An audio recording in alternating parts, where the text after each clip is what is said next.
All right, Lewis Kelly, welcome to 24/7 Indoor Golf. Today is January 6th, 2024. Happy New Year to my man. Uh, Glad you were able to come in today and do a nice deep dive on your irons, your wedges, your driver, and your full swing. So, first things first, looking at your iron shaft, um, it was pretty evident as we looked at your Modus. What are you playing now currently? Oban 130X. So the droop and the deflection was 5 millimeters and 23 millimeters for the droop was the second number. I like under 10, under 20. I'm not going to argue with 25 here. That was fine in the design that you had. You'll notice it stayed pretty tight throughout all the swings that you made. Um, but the nunchuck would be the second one that I would recommend.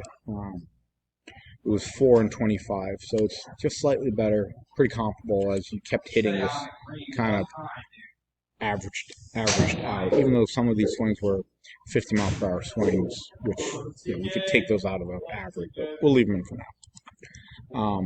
And then you hit some driver swings with the nunchuck here.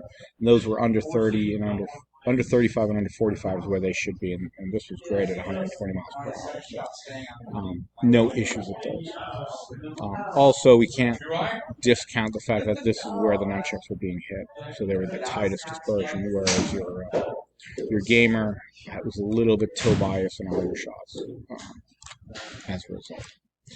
All right, so looking at your swing here before, a couple things that we noticed from the beginning was that there was not at P3 you didn't quite have 9 degrees of shoulder turn, and the ascent of the club was being done a lot more with the trail elbow.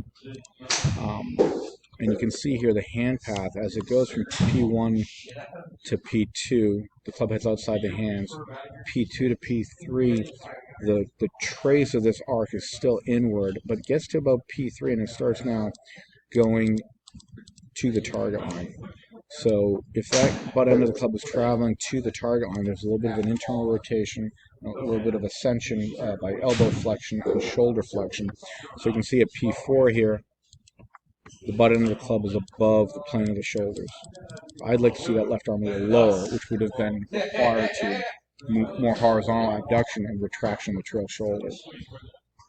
And then in the downstroke, as it came through, the shaft had laid down a little bit. Go ahead. Just, you want the butt of the club to be on that blue line? Yes, across the shoulder plane. Across the shoulder.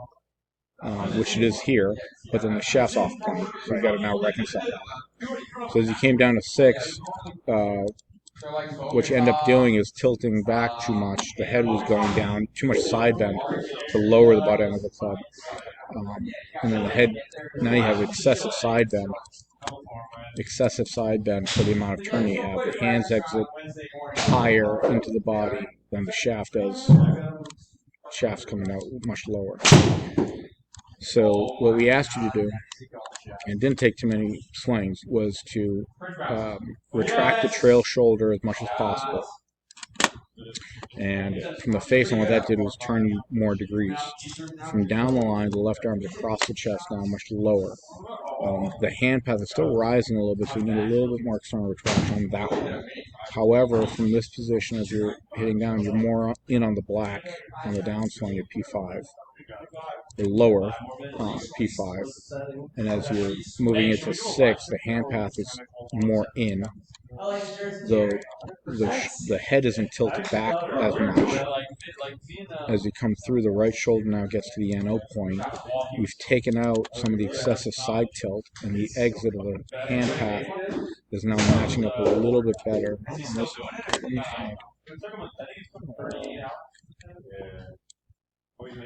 This one's a little bit better, where the head's not so excessively tilted.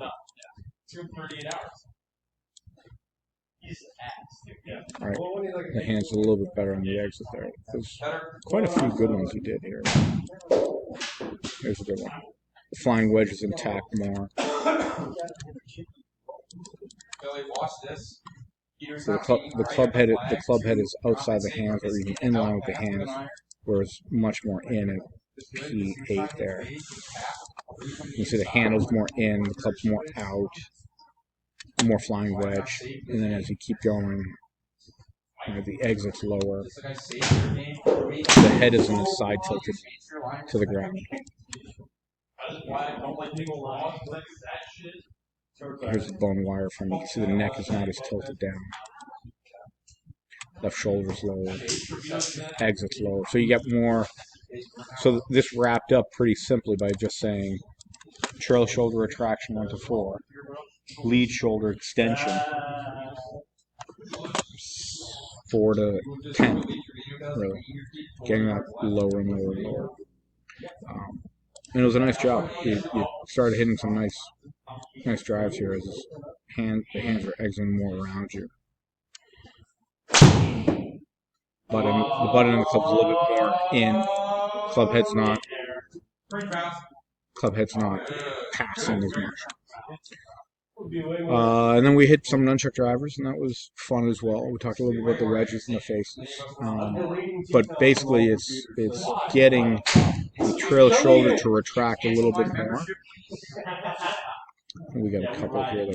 I am no longer interested in being a part of this establishment. Look how much shoulder turn we had on this one. The shoulder turn here is now 120 degrees, 114 versus 98. The hands are much deeper in the horizontal plane, both on the backswing and on the follow through. So if you look at it from down the line, how much lower this left arm is, and that's done because of the extension of the shoulder. All right. So to clarify, extension of the shoulder.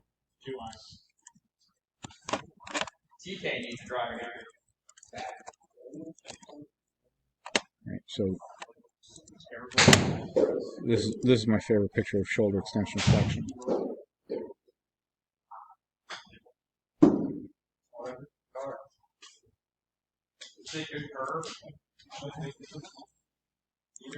So flexion is up and forward, extension is down and back behind. So you have more shoulder extension on the left than you do the right. That's what lowered the elbow joint. I'd be remiss if I didn't point out how good your pelvic trace is. You get the perfect lawn chair trace here. You get a little bit of extension in the backswing, flexion. You set the wrench at P6, and they go around the bolt. So it's really nice wrench. Andy would love seeing that. David would love to see that, I'm sure. But that would be my recommendations. Would be retract the trail shoulder around the arc a little bit more, and get a little more shoulder extension. Questions or comments you want to put on the audio here? Nope. I think understanding shafts is going to help me fit more members better. Yeah. Understanding that what the flexion is, what we're looking for. Obviously, you can't do it anywhere else but gears. However, if you had these three, you understand the conceptuals and what we need to look for, especially in a swing, you can always classify the golf shaft into these curves: butt section, midsection, tip section. Right. So you're either going to be soft, medium, or stiff in each of those. So you got 9 variables to mix and match with. And every manufacturer is making their version of something. Right. The Dynamic Gold is basically this red one. Right. The C-Taper and the Modus 130 are the blue one, and everything else is in between. Right. Knowing that. Now, some of the manufacturers that are really good that share that data are Mitsubishi. They've always had this information on their websites to show from the original blue boards to where they are now. There's a lot of information out there to look at. The even flow shaft, right? It was very similar in all three in the midsection, but then it had 3 different tips, 3 different butt sections. CK Pro, orange, kind of in between, the white board, blue board. Nobody needs a red board usually. Well, they've changed the red board to being more usable now. And that's the same thing as this profile chart between Graphite Design, soft, medium.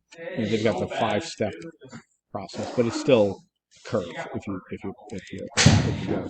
You just have to be careful. Sometimes generations change.